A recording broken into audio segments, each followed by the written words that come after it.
Hi scholars, today we're going to be talking about activism and what it means to be an activist.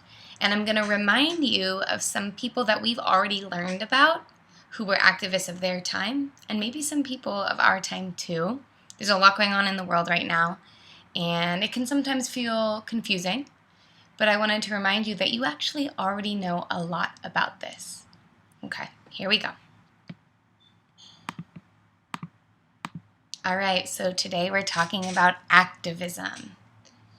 I want you to take a moment to think about who have we learned about in class that participated in protests.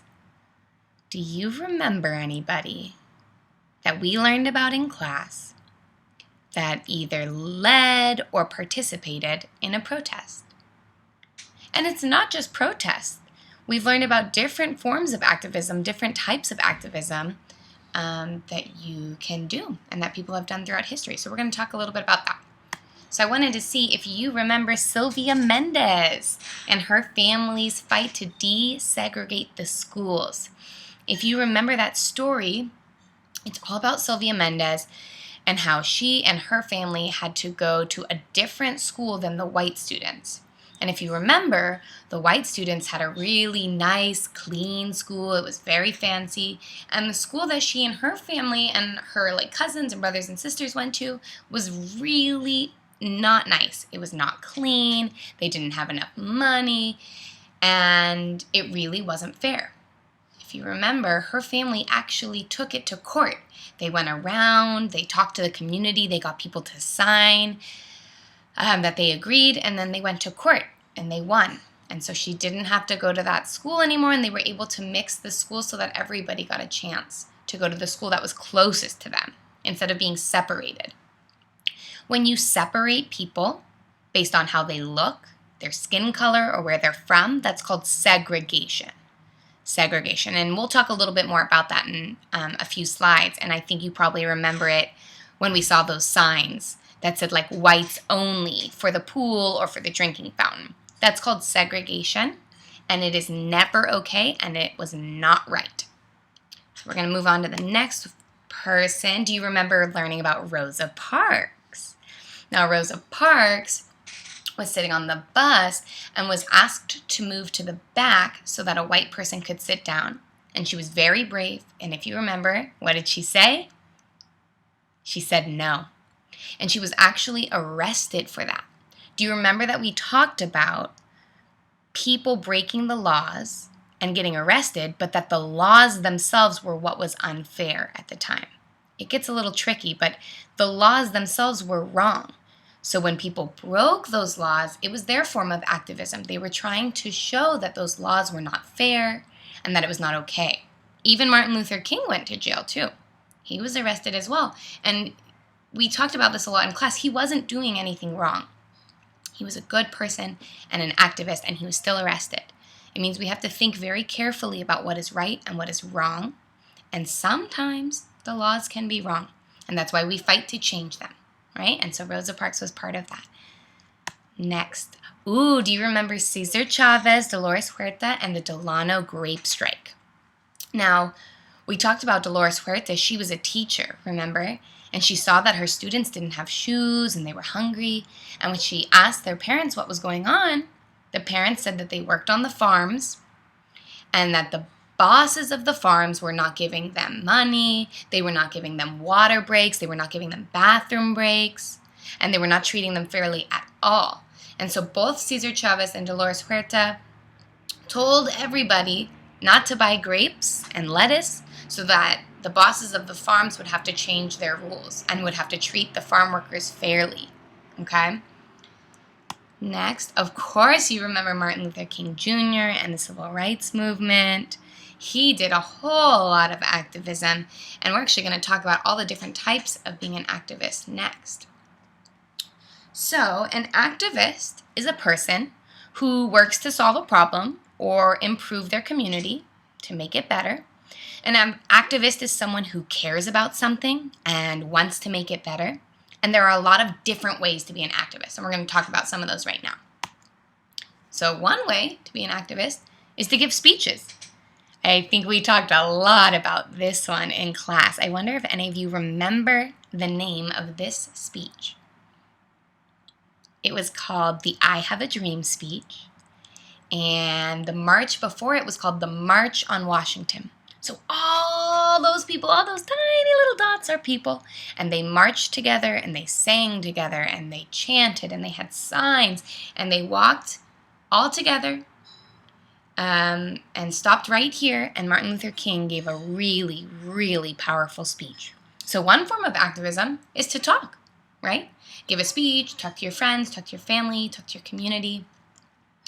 Another form of activism is marching, and we've seen a lot of that this past weekend. You might have seen some of it on the news or on your parents' phone. A lot of people have been marching. And this is another form of activism because you can hold up a sign that says how you feel and you can chant. And this has been going on for a long time, not just this weekend. Another one is a boycott. Now, we have two examples of a boycott here. We have the Montgomery bus boycott, right? When everybody said they weren't going to ride the buses after what happened to Rosa Parks. So a boycott is when you don't use something.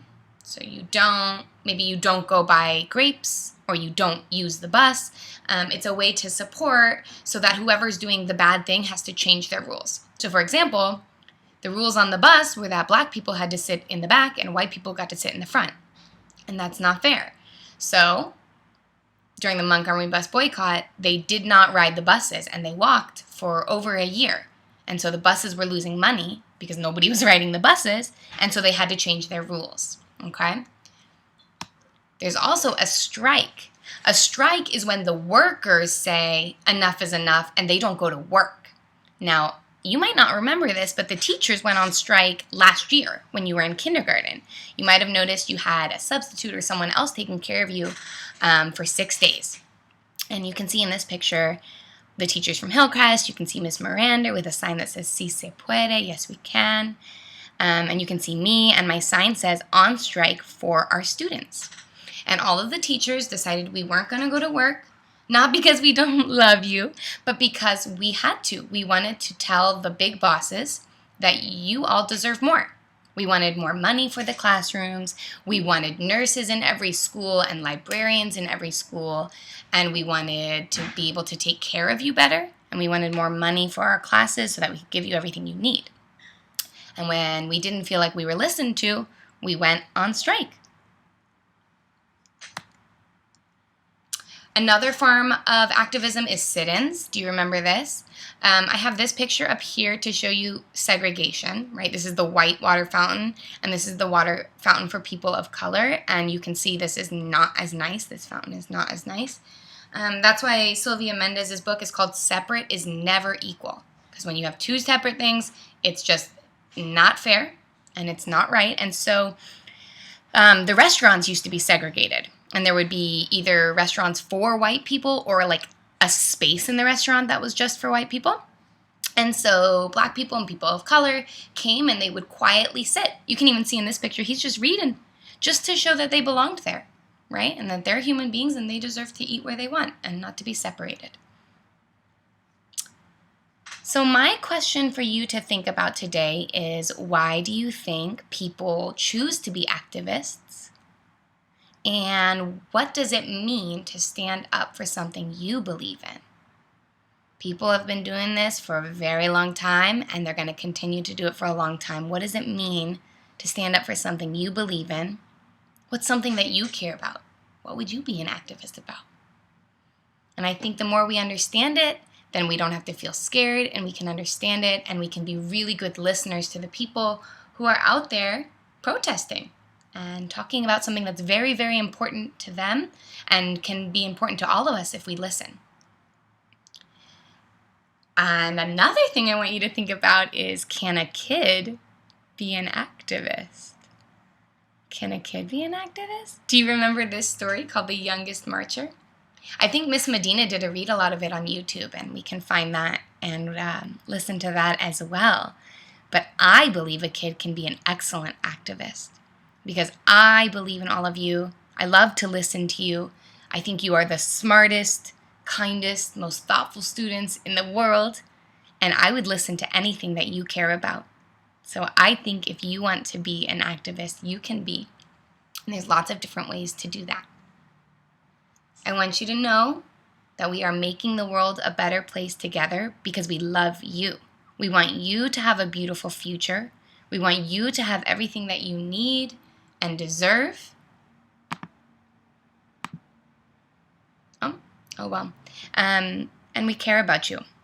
So hopefully this helped you to understand what's going on a little bit and to remind you of some of our history and the people who work to make the world a better place.